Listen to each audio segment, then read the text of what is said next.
Good afternoon, Africa. Good afternoon, African Confessions. So we are back with another episode here on African Confessions. I just want to say happy Mother's Day to all the women out there. Let me just see if we have any new messages. Okay, there is a message that was sent to me 2 days ago that I'm going to share with you. The message reads like this. Good morning, African Confessions. This is my story. Please post for me. I shared this story on other platforms on Facebook, and I wish that you could also share this story on YouTube. During the day, I was mentally ill and I was used for witchcraft at night.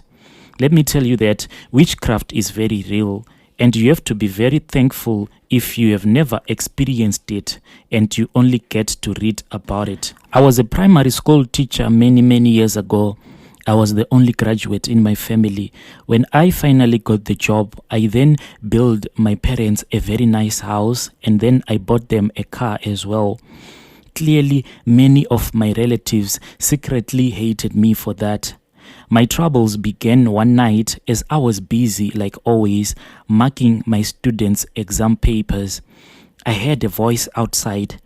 The voice that I heard was a voice of a child that sounded so familiar. The voice was screaming and crying at the same time. The voice was screaming greetings also with a crying voice.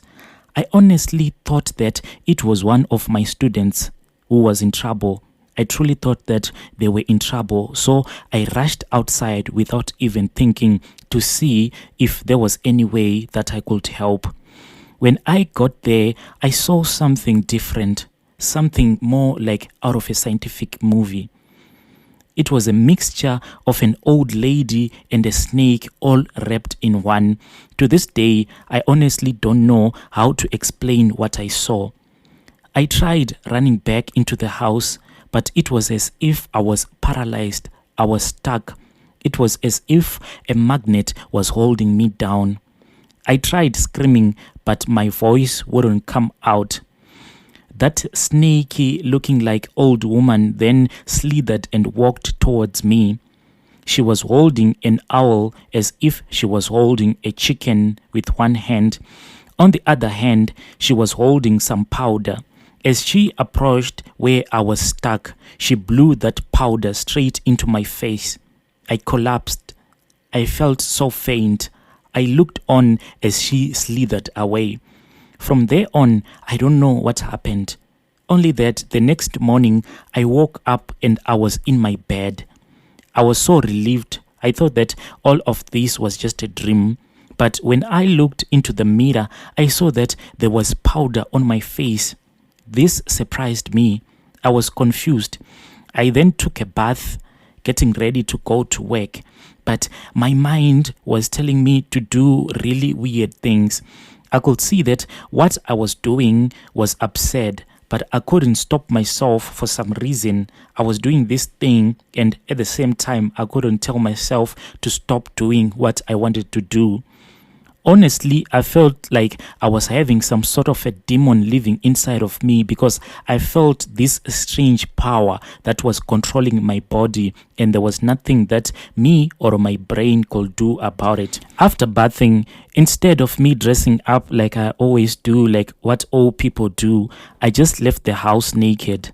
Then I got into my car and I started to drive my car whilst I was naked. But along the way, I just felt a funny vibe because along the way, I usually stop at places where people hitchhike so that at least if I can get 2 or 3 people in my car, I know that I'll have some extra money to pour in some petrol in my car.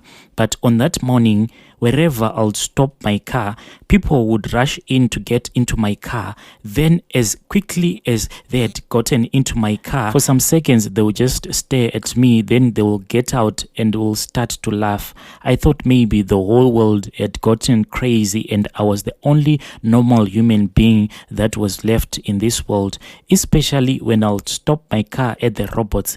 People would even open their windows staring at me. When I finally arrived at school, I remember everything and how it felt. I got out of my car, then everyone just looked at me. No one shouted. No one did anything. The whole school was just shocked. People just stared at me. And at that time, I felt a cramp and I started to stretch myself. Then everyone started to cheer. I thought maybe the whole world is going crazy. I even went back into my car.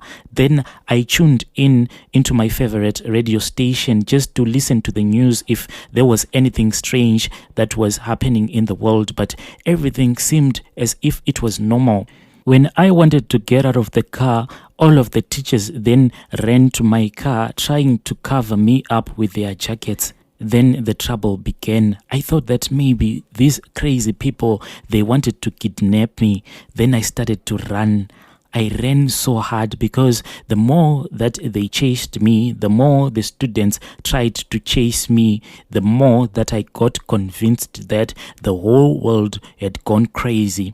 I actually wanted to stone anyone who tried to help me. The principal was so confused. Even the security guards, they tried to chase me, but they couldn't catch me. Finally, they tased me and I fell down.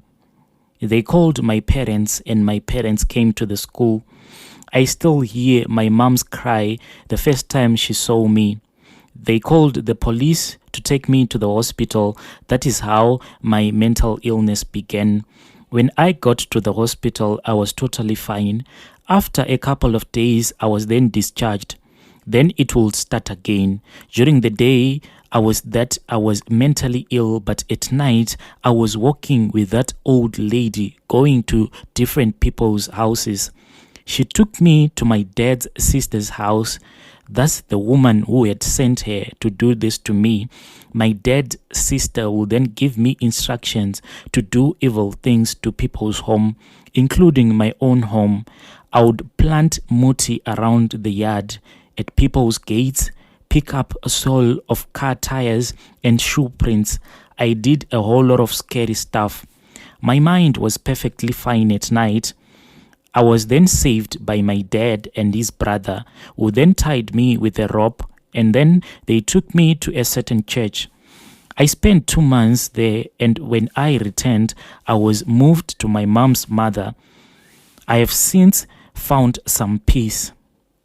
But all that I want to tell you is that even if people don't believe me, but witchcraft is real. It is only unreal if you have never experienced it. As for me, I know what I saw that day. No matter how much anyone else can try to convince me that it is because I suffer from this mental illness, maybe I was just hallucinating, but I know what I saw that day. My brother, please can you post my story for me? I'll be there in the comment section. Dear listeners, right there was a message that was sent to us via our email. If you have any confessions that you would want to share with us, please feel free to do so using our email address. I'll be back with another episode very soon.